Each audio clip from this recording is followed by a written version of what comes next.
আসসালামু আলাইকুম। শুরু করছি কৃষি সংবাদ। আমি রিদিতা রেজা। দর্শক, এখনকার এই সংবাদ আয়োজন একই সঙ্গে চ্যানেলের ইউটিউব চ্যানেল এবং চ্যানেলের ওটিটি প্ল্যাটফর্ম আইস্ক্রিনে লাইভ স্ট্রিম হচ্ছে। তাপপ্রবাহে ক্ষতিগ্রস্ত হচ্ছে দেশের কৃষি, ফসল নষ্টের পাশাপাশি ক্ষতি হচ্ছে মাছেরও। বড় ধরনের লোকসানের মুখে পড়েছেন যশোরের হ্যাচারি মালিকরা। লাগাতার দাবদাহ, দীর্ঘ অনাবৃষ্টি আর সূর্যের প্রখর তাপে জলাশয়ের পানি শুকিয়ে যাচ্ছে। পানির অভাবে রেণুপোনা বিক্রিতে ধস নামায় শোচনীয় পরিস্থিতির মধ্যে পড়েছেন হ্যাচারি সংশ্লিষ্টরা। যশোর থেকে আকরামুজ্জামানের রিপোর্ট। দেশের মোট চাহিদার ৬০% রেণুপোনা সরবরাহ হয় যশোর থেকে। এর মধ্যে চাষরা মৎস্যপল্লীর ৮২টি হ্যাচারিতে গত বছর প্রায় ২,৬০,০০০ কেজি রেণুপোনা উৎপাদন হয়। প্রতি বছর চৈত্র থেকে মধ্য আষাঢ় রেণুপোনা উৎপাদনের ভরা মৌসুম হলেও এবছর তীব্র দাবদাহ ও দীর্ঘ অনাবৃষ্টির কারণে রেণুপোনা উৎপাদনে ধস নেমেছে। কয়েকদিনের টানা দাবদাহে শহরের চাষরা মৎস্যপল্লীর অধিকাংশ হ্যাচারিতে মাছের পোনা ও রেণু উৎপাদন বন্ধ হয়ে গেছে। এই গরমে প্রচুর টেস্ট করতে যেমন মাছের খুব ক্ষতি হচ্ছে। চাষিরা আমাদের কাছে আসতেছে না, কারণ পুকুরে যদি পানি না থাকে সেক্ষেত্রে কিন্তু চাষিরা আসবে কি করে। সাধারণত ৩০ থেকে ৩৫ ডিগ্রি সেলসিয়াস তাপমাত্রা বিরাজ করলেই রেণু ও পোনা উৎপাদনে সমস্যা হয়। সেখানে কয়েকদিন ধরে তাপমাত্রা ৪০ ডিগ্রি সেলসিয়াসের উপরে। এর ফলে পোনা ও রেণু টিকছে না। পুকুরে যে ডিমগুলো ফেলাচ্ছি, ধরেন পানির জন্য আমাদের যে তাপের জন্য আমাদের মোটর ফেল করেছে, মাছ মারা যাচ্ছে, ডিম হচ্ছে না ভালো। অতিরিক্ত তাপের কারণে মাছ মারা যাচ্ছে। এই মাছ আমরা খুঁজে ফেলে পুকুর থেকে ফেলে দিচ্ছি।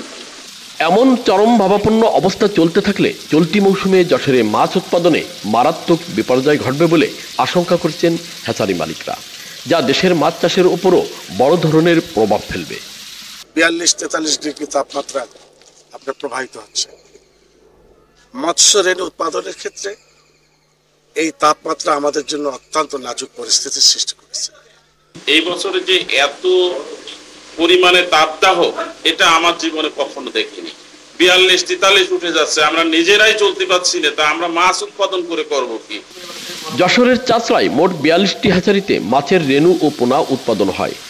জেলার অন্যান্য এলাকায় রয়েছে ছোট বড় মিলে আরও ৩০টি হ্যাচারি। যশোর থেকে আকরামুজ্জামান, চ্যানেল আই।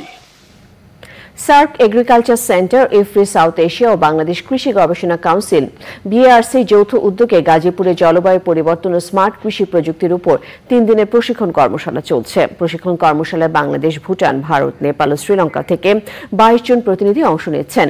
২৪শে এপ্রিল পর্যন্ত চলবে কর্মশালা। সার্ক এগ্রিকালচার সেন্টারের সি সাকসেস প্রকল্প আয়োজিত কর্মশালার মূল উদ্দেশ্য হচ্ছে জলবায়ু পরিবর্তনের চ্যালেঞ্জ মোকাবেলা করে কৃষি উৎপাদন খাতকে টেকসই করা। এ লক্ষ্যে জলবায়ু স্মার্ট কৃষি প্রযুক্তির উপর দক্ষিণ এশিয়ার দেশগুলোর বিশেষ চাহিদার ভিত্তিতে সি সাকসেস প্রকল্পে 10টি প্রশিক্ষণ মডিউল তৈরি করেছে। কর্মশালায় অংশগ্রহণকারীরা আলোচনা ও পর্যালোচনা করে এই 10টি প্রশিক্ষণ ও ভিডিও মডিউল চূড়ান্ত করবেন। মডিউলগুলো দক্ষিণ এশিয়ার কৃষক, গবেষক, এক্সটেনশন ওয়ার্কার এবং নীতি নির্ধারকদের দক্ষতা বাড়াতে গুরুত্বপূর্ণ ভূমিকা পালন করবে। প্রশিক্ষণ কর্মশালার উদ্বোধনী অনুষ্ঠানে প্রধান অতিথি ছিলেন বাংলাদেশ কৃষি গবেষণা ইনস্টিটিউট বাড়ির মহাপরিচালক ডক্টর দেবাশিস সরকার। এই ছিল কৃষি সংবাদে। ধন্যবাদ।